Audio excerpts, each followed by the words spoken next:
Akşamlarınız xeyir olsun əziz dostlarım, qardaşlarım, namuslu qeyrətli xanımlar.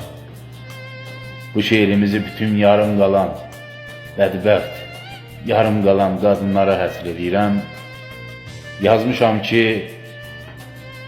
çox arzu istəyi vardı içində. Arzuya istəyə çata bilmədi. Qurduğu ailədən övladı oldu, qadın tək sevilib xoş gün görmədi. Səbr etdi, gözlədi, düzələr dedi. Zaman gəncliyini əlindən aldı.